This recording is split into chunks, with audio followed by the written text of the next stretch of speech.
My friend, Dr. Ron Paul. Ron, come on up.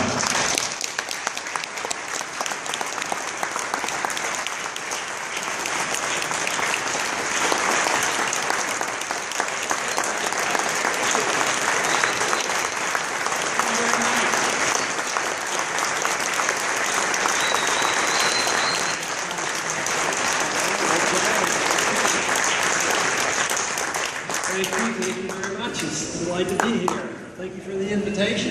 Thank you for the introduction. So what are we going to talk about today? Gold. Tell you what I always end up talking about. No matter what they give me for the subject, I always talk about liberty. How's that for a subject? Yeah. And I've come around to being convinced that we don't have enough of it and that we need to do something about it. And it is related to what's going on in Washington, and it is related to the monetary system.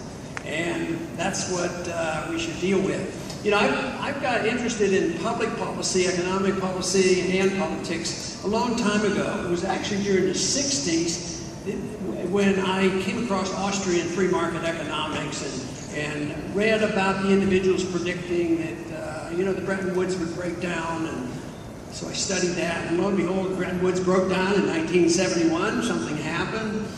Foreigners could buy gold at $35 an ounce, and all of a sudden, you know, gold prices exploded, and finally the American people were allowed to buy gold again, and it went on and on. But that got me fascinated with the system through monetary policy. And I was interested in talking about it because I believed it was so important. And I decided to run for Congress in 1973 in the 1974 election. Now, the only reason I was able to get on the ballot was, I think back in 1974. Al, you remember 1974?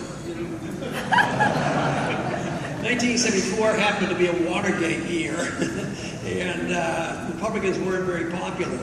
Today, it's not a whole lot different. The Republicans and the Democrats aren't very popular today. So I decided, well, I'd speak out and run for Congress. And in doing this, I mentioned it to my wife, and she tried to explain to me it would be a very dangerous thing to do. And this was before NSA and all the stuff that's happening today. She says you could end up getting elected. And, but I assured her that wouldn't happen because I was going to approach politics a little bit differently, and I was just going to talk about economic policy, and it was more or less running against Santa Claus. You can't win an election if you do this, if you run a campaign that way. So I was a bit surprised that happened. But at that time, Texas had, in their entire delegation, they had 3 Republicans. It was still a Democratic state. So I actually was inclined to run as an independent because I have an independent streak in me. But that didn't work out, and the Republicans didn't have anybody. And when they heard that I might do it, they said, yeah, come on, do this thing.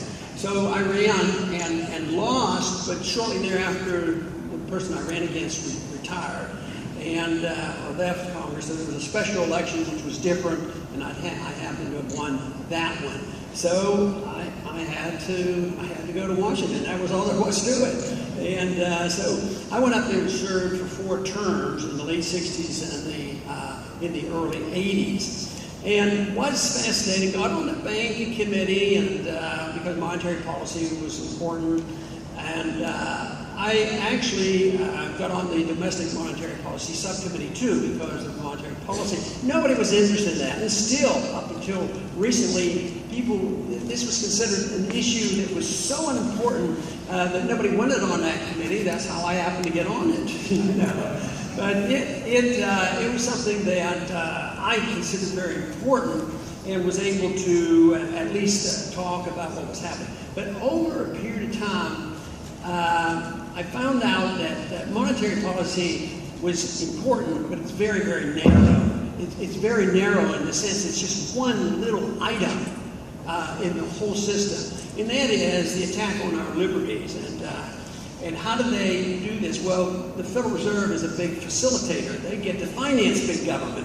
So if the people want wars overseas, and if the people want welfare, and the people don't care about deficits, and they keep re-electing the same guys that are doing this, you know, you can borrow money for so long, but eventually you have to have a Federal Reserve, and the Federal Reserve then buys this debt and manipulates it. And they did that obviously for a long, long time until they got really got us all into a big mess as we have today. Now, long time before I went to Congress, I did come to the conclusion that problems were bad, they were going to get worse, and that the 70s would be very bad, and a lot of inflation. These things I was concerned about. But I tell you, the solution is not that difficult. They keep saying it's really hard to solve these problems. But I don't think it is that big of a problem. I think we should just get rid of the Federal Reserve and not worry about them at all.